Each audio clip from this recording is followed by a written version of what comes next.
12 years, I carried her cross in my saddlebag. Not for God, for vengeance. But when I found the preacher who wore her bones like a sermon, his church was already burning, and someone else had lit the match.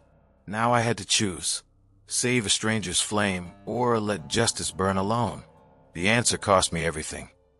These lands know pain better than joy. Every mark in the sand tells a story, but folks rarely listen. I saw this tale with my own eyes, like the crackle of a fire at night. The shadows of the past don't leave. You'd best listen close. Out here, it's the only way to survive. The dust rose in waves across the desert floor, kicked up by hooves that didn't belong to any living man anymore. Or at least, that's how it felt to Marcus Cole as he rode into the dying town of Providence. 12 years had weathered him worse than any storm. His face was granite carved by loss. His eyes held the color of a sky after lightning strikes. The cross he wore around his neck wasn't made of gold. It was made of his sister's last scream, twisted into silver that burned his skin every waking hour. Providence was a ghost town playing at resurrection.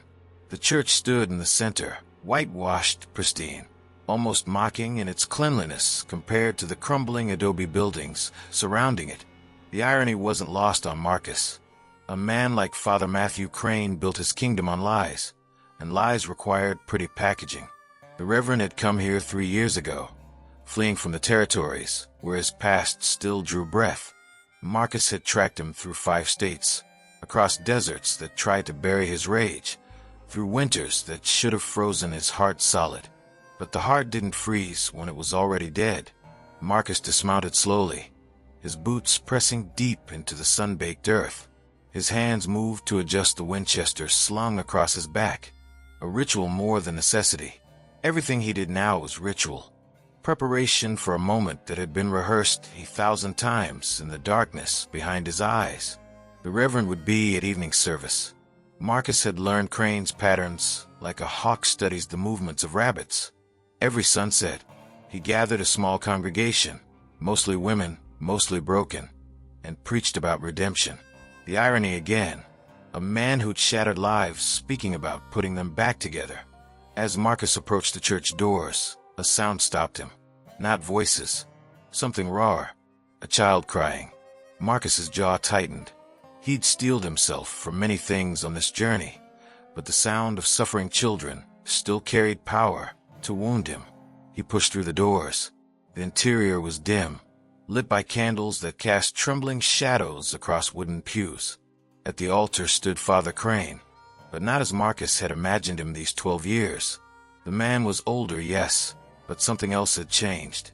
His face carried the weight of age and illness both. His hands trembled as he attempted to comfort a young girl, maybe 8 years old, whose dress was torn and whose face was streaked with dirt and tears. "It's all right, child," Crane whispered, his voice smooth as poison. "The Lord tests those he loves. Your suffering is a gift." The girl sobbed harder, her small frame shaking against the pew. Marcus moved forward without thinking, his revolver drawn, and aimed at the reverend's back before either of them could breathe another word. "Step away from her," Marcus said, his voice cutting like broken glass through the candlelit silence. Crane turned slowly, his gray eyes meeting Marcus's for the first time since that night 12 years ago. The recognition was instant. The reverend's face went pale, then flushed red with something between rage and fear. "Cole," he breathed. "I've been wondering when." The gunshot echoed through the church, but Marcus hadn't fired. The bullet came from outside, shattering the stained glass window above the altar. Father Crane dove for cover, and the girl screamed. Marcus spun toward the entrance, his revolver tracking the movement of shadows beyond the church doors. Someone else had come to Providence with murder in mind, and they had beaten him there. The church door swung open, and dust flooded in like a physical presence. The figure that emerged was tall, broad-shouldered, wrapped in dark leather that had seen more blood than rain. The shotgun in his hands looked eager, hungry. Behind him came 2 more, hardened men with the look of hired guns who'd learned to smile at death. "Well, well," the lead man said, his voice rough as desert stones. "Cole, you beat us here. That's unexpected." We were banking on you being dead somewhere between the Rio Grande and here." He spat on the church floor, his eyes burning with something older than money, older than law. "Name's Garrett Voss. I got a contract on Father Mathew Crane, and I don't appreciate interference." Marcus kept his revolver trained on the newcomer, but his mind raced. A contract. Someone else wanted the preacher dead. In Marcus's careful planning, in his 12 years of hunting, he'd never considered that others might be hunting too. "Voss," Marcus said slowly, recognizing the name. Garrett Voss was a legendary killer, not for hire, but for vendetta. The kind of man who took contracts only when they aligned with his personal vengeance. "You lost someone to this man." Voss's grin spread across his face like a crack in dried earth. "My daughter, youngest. Crane came through our town preaching salvation, and my wife let the holy bastard into our home. Voss's voice cracked just slightly, just enough. "He took her, broke her, left her hanging from our barn rafter 3 days later." The child in the church whimpered. The girl Crane had been comforting. Marcus's mind crystallized around a terrible realization. Crane hadn't stopped. The man had simply moved towns, found new victims, continued his predation beneath the mask of divinity. "There's a child here," Marcus said, his revolver still trained on Voss. "If you value your contract, you'll let me get her out first." Voss laughed, a sound like breaking glass. "Noble. I like noble, but noble don't change facts. Crane dies today, either by your hand or mine." He gestured to his men, who moved to flank Marcus, their weapons rising. "You can leave. Take the girl. Walk out of this church with blood on your soul, but your hand's technically clean. Or you can fight me, and we'll bury you in this sand alongside every other fool who thought vengeance was something you could control." The child cried louder, sensing the violence gathering like a storm in the church's shadows. Marcus lowered his revolver slightly, his mind calculating angles, probabilities, the weight of choices. He could kill Voss, probably, but not all 3 men, not with a child in the crossfire. He could try to negotiate, but men like Voss didn't negotiate. They executed plans with the precision of machinery and the mercy of graves. And Father Crane, seeing the hesitation, made his choice. The reverend bolted toward the church's back exit, his cassock fluttering like dark wings. It was the action of a coward, the flight of a predator recognizing superior predators, closing in. "He's yours," Marcus said to Voss, lowering his weapon completely. He turned toward the child, extending his hand. "Come, quickly." The girl ran to him without hesitation. Children sensed safety the way horses sense storm. As Marcus lifted her toward the church entrance, Voss and his men moved past them in pursuit of the fleeing reverend. But it was what happened next that changed everything. The sound came before the explosion, a roaring whoosh that shook the church's foundation. Fire erupted from the building's rear, a wall of orange and red that swallowed the exit where Crane had fled. The reverend's scream cut through the flames, raw and desperate, a sound of agony that echoed like a prophet's curse. Marcus felt the heat hit him like a physical blow. He tightened his grip on the child and moved toward the front entrance, but the fire was moving faster than seemed possible. It crawled along the wooden pews, consumed the curtains, reached toward the rafters with fingers of flame that glowed red against the darkening sky. Voss emerged from the rear exit, coughing, his face singed. "He's dead," Voss called out, his voice rough with smoke. Someone torched the back room. Maybe he did it himself. Maybe. The reverend's second scream cut through all possibility of comprehension. Marcus saw him, saw Crane stumbling from the flames, his clothes burning, his body consumed by fire that had no mercy and no forgetting. The man fell in the center of the church, his burning corpse twitching once, twice, then stilling into the terrible silence of death.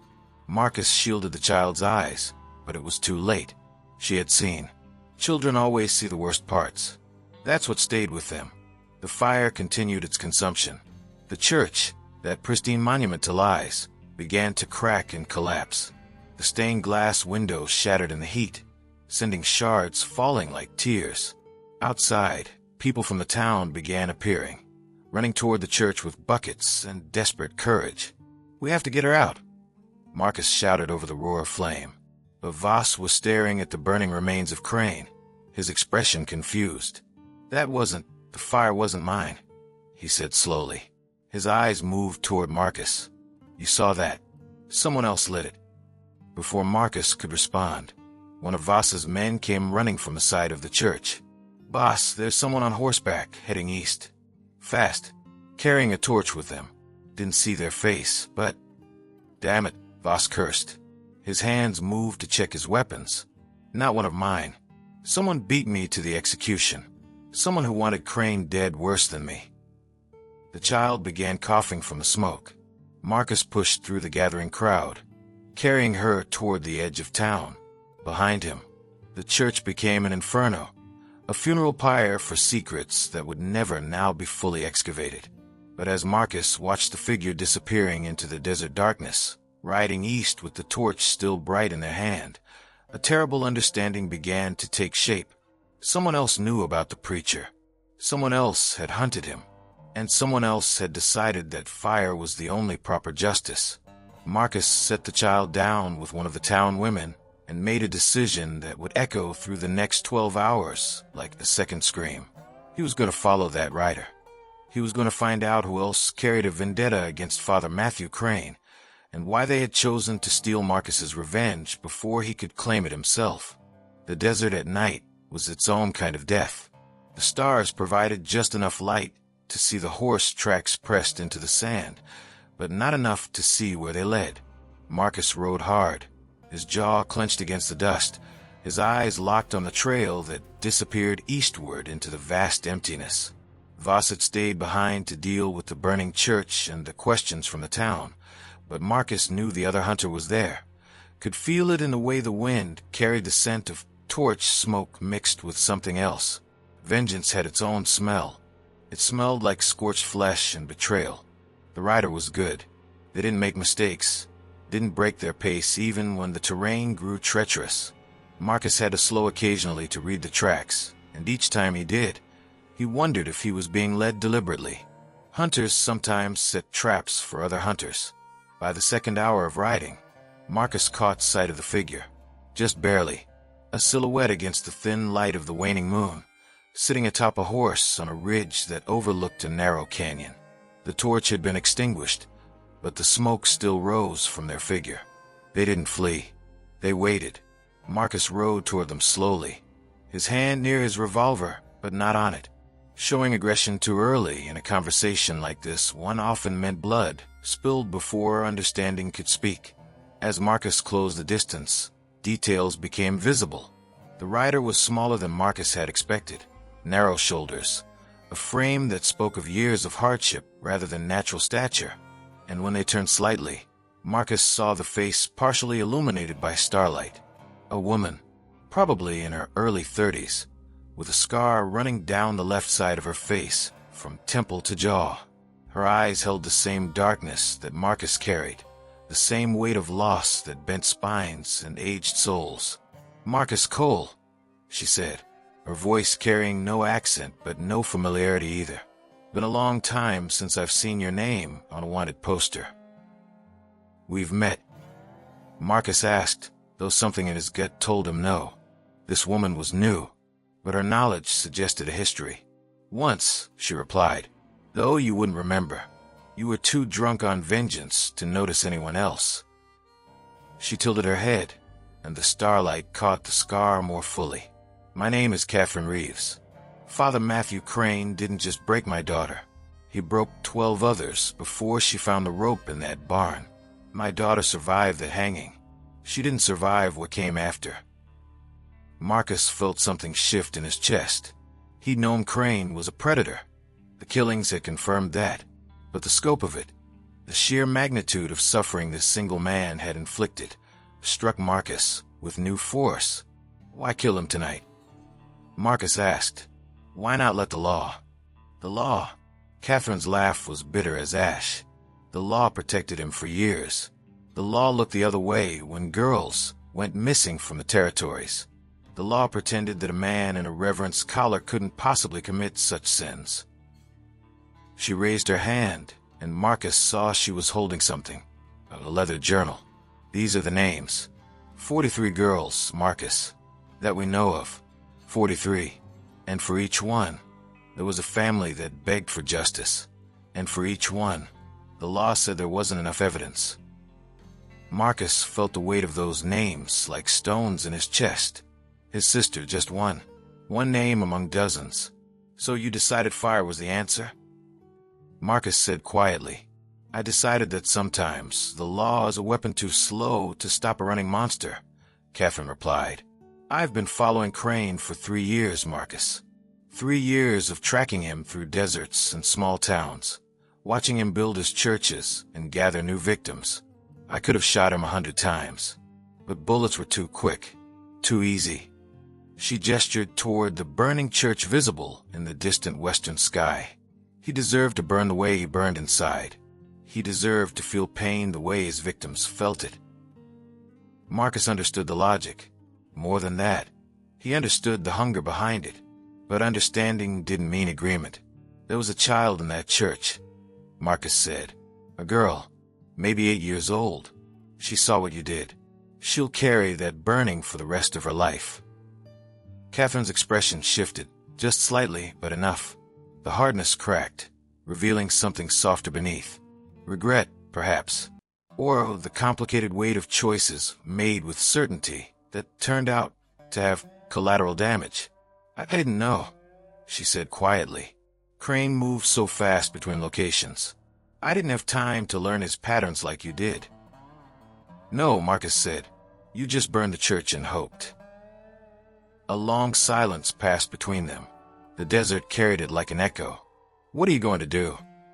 Catherine asked finally. Report me? Tell Voss I'm the one who burned his prey.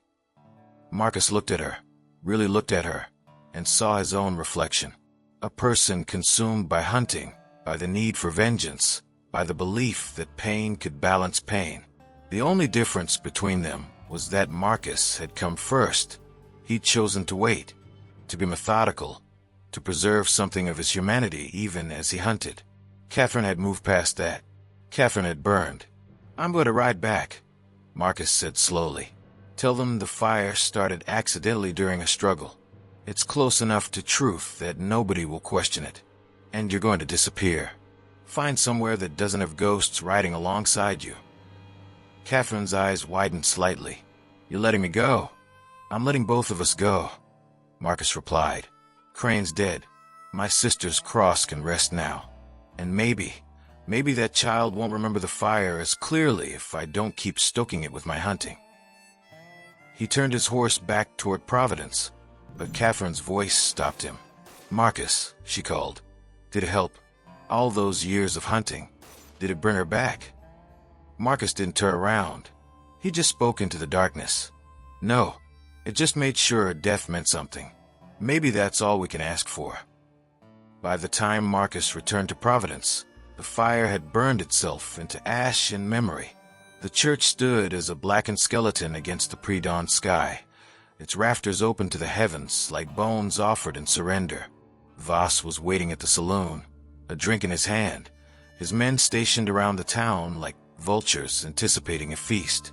The fire was an accident, Marcus told him, stepping through the saloon doors and moving toward the bar without hesitation. Crane knocked over a lantern during a struggle. The rear exit was already burning when I got the child out. It was...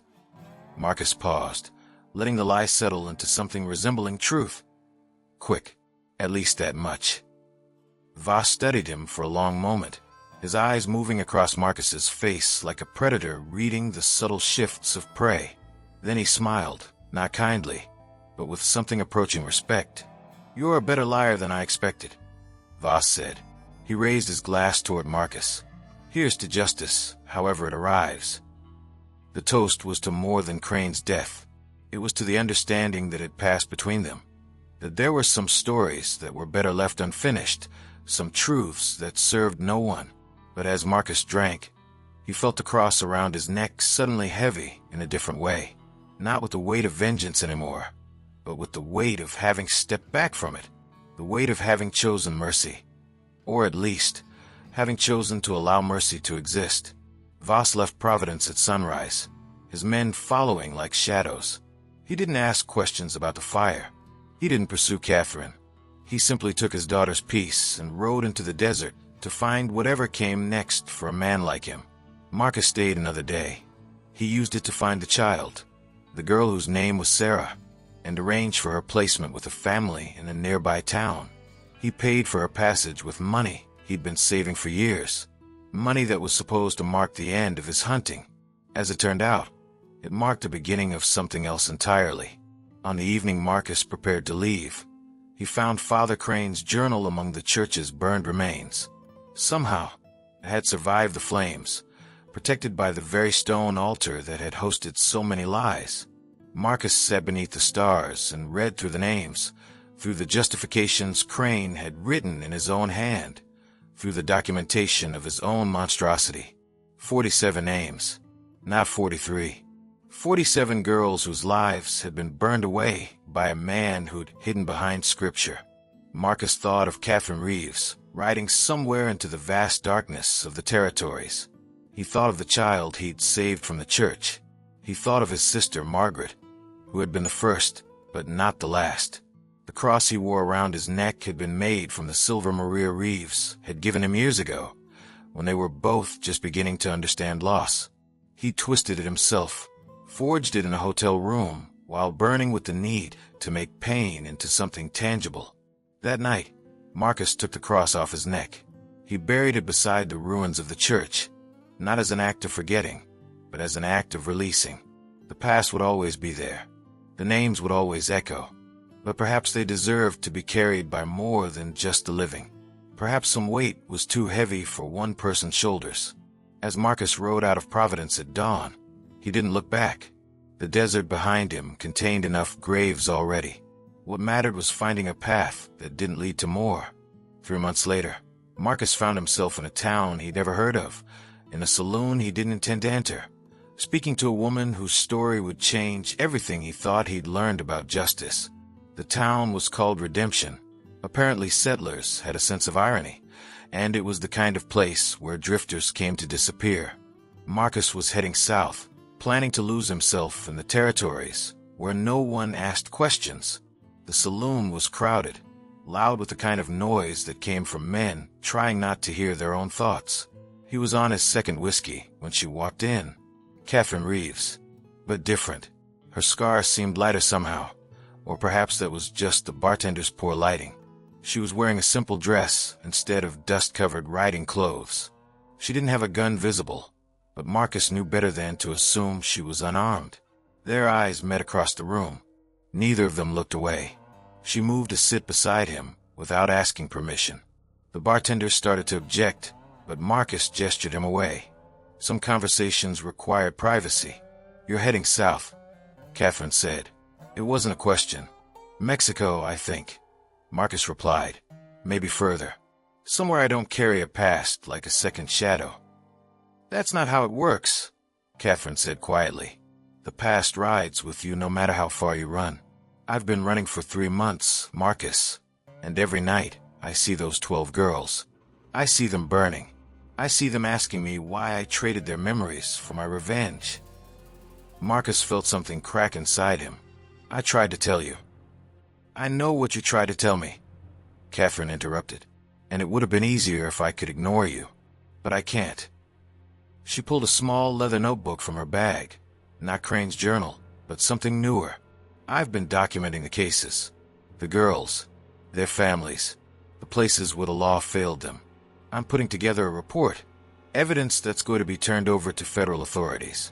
Real justice, the kind that doesn't burn churches or leave ash in its wake." Marcus looked at her, really looked at her, and saw something he hadn't before. Not just a woman broken by vengeance, but a woman trying to rebuild something from the fragments of what vengeance had shattered. "They'll say it's too late," Marcus said. "Crane's dead. The evidence is circumstantial." "Maybe," Catherine agreed, "but his network isn't. His associates aren't. The other men like him, hiding in other churches, other towns. That report will help. It won't be perfect. It won't be enough. But it will be something. She looked at Marcus directly. And it starts with people like you and me being willing to say what we saw, to testify, to stop running. Marcus felt the weight of that request, and something else beneath it, an invitation, a suggestion that perhaps there was a way to carry past pain without being consumed by it. I don't know if I can do that, Marcus said quietly. I don't either, Catherine admitted, but I think we have to try, for the ones who didn't survive, for the ones who did. They sat in silence for a long time. The saloon noise continued around them, the clink of glasses, the laughter of men, the sound of life continuing indifferently to the choices of individuals. Finally, Marcus asked, "What happens if we fail?" Catherine smiled, a genuine smile that didn't carry bitterness or rage. "Then we fail together, and at least we'll know we tried something other than burning." Marcus thought of Sarah, the child he'd saved from the church. He thought of the other children, the other families, the 47 names in Crane's journal. He thought of Margaret, his sister, whose grave was growing colder every year without him to tend it. "There's someone I need to see first," Marcus said. "Someone I should have visited a long time ago." "Where?" Catherine asked. "Montana. There's a grave there. I buried my sister under a cottonwood tree 12 years ago. Never went back." Marcus looked into his whiskey glass. "Maybe it's time to remember her as something other than the reason for my hunting." Catherine nodded slowly. "I'll wait for you. There's a town about 2 days north of here, Stillwater, where I'm setting up a small office. Nothing official, just documentation. Evidence preservation." She slid a piece of paper across the table with an address. "Come back when you're ready. We'll finish this together. The right way." Marcus took the paper. It felt heavier than paper should, weighted with the possibilities of futures that didn't involve burning. "I'll come back," he said finally. As Catherine left the saloon, Marcus remained at the bar. He looked at his reflection in the glass and barely recognized himself. The man staring back wasn't the hunter anymore, wasn't the grieving brother consumed by vengeance. He was something in between, someone still broken, but possibly learning how to heal without causing new wounds. The next morning, Marcus left town heading north. He carried the leather journal with Crane's names, and he carried Catherine's address. He carried the memory of a child named Sarah, whose nightmares he'd hoped to spare by burying his own in secrecy. Most of all, he carried the understanding that sometimes the longest journey wasn't hunting a man across deserts and territories. Sometimes the longest journey was learning how to lay down the weapons you'd forged from pain. The Montana mountains were waiting. His sister's grave was waiting. And beyond that, perhaps redemption, not the town, but the actual possibility that a man could burn away enough of his past to build something new. It would take time. It would hurt. But for the first time in 12 years, Marcus Cole was willing to find out if that was possible. "See you around, my friend. I've got another story for you."